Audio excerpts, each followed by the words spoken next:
Hey guys, what's up? It's me. Welcome back to my channel, Glow. I hope that you're all having a good day and a good start to your week because I have not been having the best week so far. I think it's just because of the weather. That's it. I just haven't felt like leaving my house. But, I think happiness is a choice, so I'm choosing to be in a little bit of a winter blues funk, and we're not even in winter yet, but y'all get the drift. Anyways, this video is going to be about my experience dating a hood dude. I was about to say the N word, but censor myself a little bit. So I haven't dated a hood dude in a long time, or at least the dudes that I date now, they're like reformed hood guys, so they don't reside, or they don't live that type of lifestyle anymore. Because it's not really about necessarily where you live, even though that plays a part. It's about your lifestyle and how you act. Anyways, I had this guy he was my boyfriend. I was a teenager. Well, a grown teenager. I was 19. And I met him, he bagged me. I was walking up the block. I probably literally had like a lollipop or icy. And I'm walking or whatever, and I was just ignoring his ass, like, good night, sir. Like, I'm not interested. Like, good night.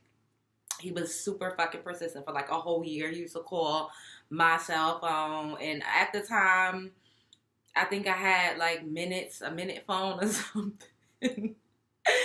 So I definitely was not about to waste my minutes on him. So finally I ran into him again, and he was like, yo, like, what's up? Like, just let me take you out, give me a chance. I was like, all right, let me give him a chance, because why not? When you 19, you got all the time in the world, so you really don't care. So we went out a couple times. We had some drinks, even though I had a pick, I think. We went out to like some lounges in Brooklyn. Oh, and this is in Brooklyn. I'm from Brooklyn, so I was living in Brooklyn. I met him in Brooklyn. He would always take me out. Like, he was just so like sweet, and he always like bought me gifts. He gave me money. Like, he seemed lit as fuck. Like, then he got arrested.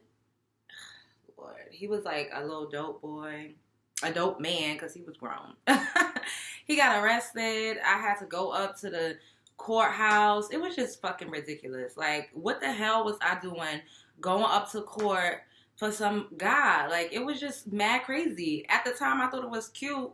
But looking back, like, homegirl, you don't have no business going up to no courthouse or going up to visit nobody on Rikers Island. Like, Rikers Island is not some place that you want to go to. First of all, that bus ride is a couple hours. Then you gotta get like searched down. You can't wear certain things. It was just too much. Like, and he was always getting arrested. Sometimes he would just go to the precinct and they would just like let him out. But a couple of times he actually like went to jail, and I had to go like to the court like to see him. Then he had my ass out in Pennsylvania. Yo, it was crazy. I was getting on a motherfucking Greyhound bus going to Pennsylvania to see him. Like, I used to be in trap houses. It was just crazy. His apartment in Pennsylvania was mad nice, though. But he had me, like, going with him to, like, pick up shit and to drop off shit. Now that I'm thinking about it, I don't know what the fuck I was thinking. And my mother should have paid a little bit more attention to what the hell I was doing. Because what the fuck? Like, One time we even got pulled over by the cops. And I was like, oh my God, like, please, Lord, like, I don't live by street code, so I'm not going to jail. Call me a snitch, say whatever you want.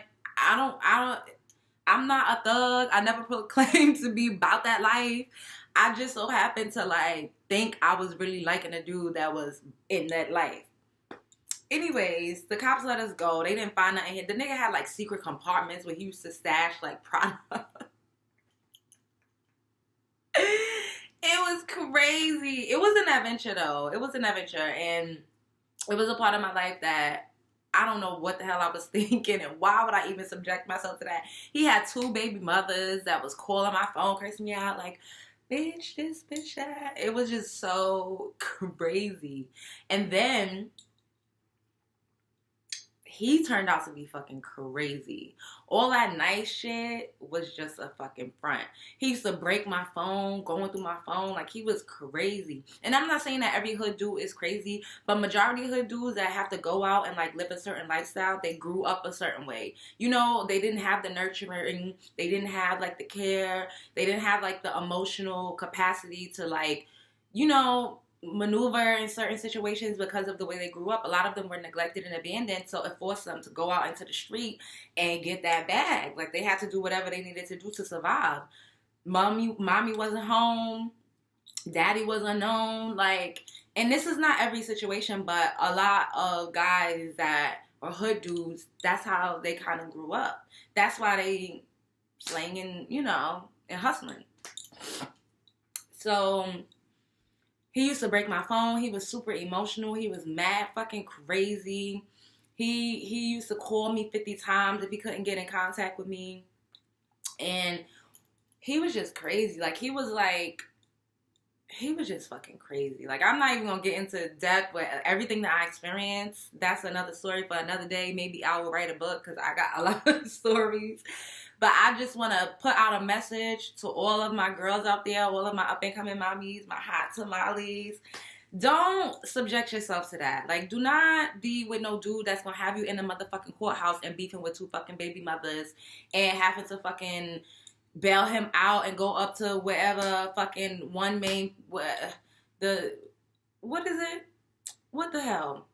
On Wall Street, with a precinct, that place where you gotta go and, like, get the person's belongings that they got locked up with. Like, it's just so much shit.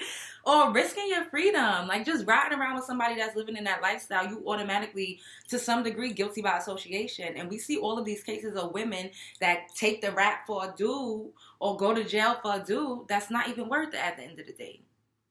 It's really not worth it.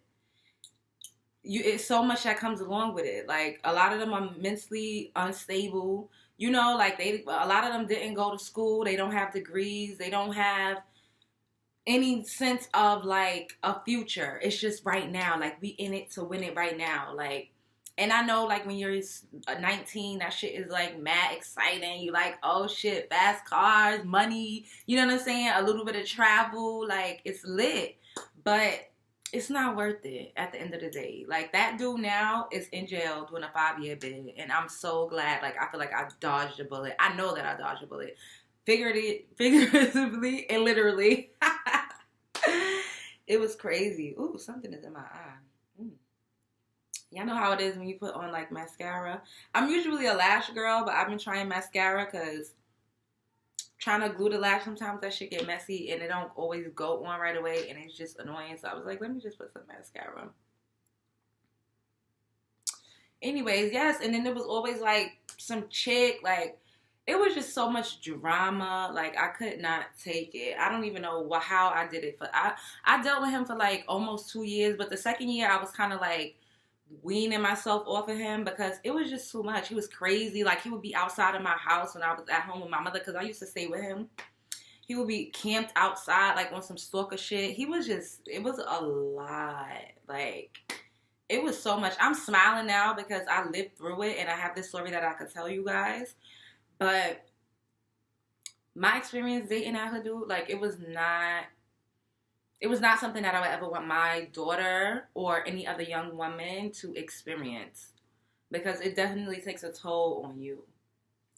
And being a ride or die, that shit is for the fucking birds. Fuck riding or dying. We gonna ride and we gonna die gracefully and of natural causes. I'm not gonna put myself in no motherfucking positions where I got to die for some dude. Like, hell fucking no, and neither should you. It's not worth it. They always be like, oh, nobody wants a good guy. Nobody wants a... Yes, I do. And when I left him, I was, 20, almost 21. My next relationship was with a good guy. So it's not even about, like, oh, you get a little older, a few years pass, and now all of a sudden you want a good guy. They say that young girls like bad boys, and then when they get old and washed up, they want a good guy. No. No. I woke the fuck up, and I looked around, and I was like, what the fuck is going on? Like, Why am I like what? Like no, mm-mm, no. So beware, stay clear of a certain type of lifestyle.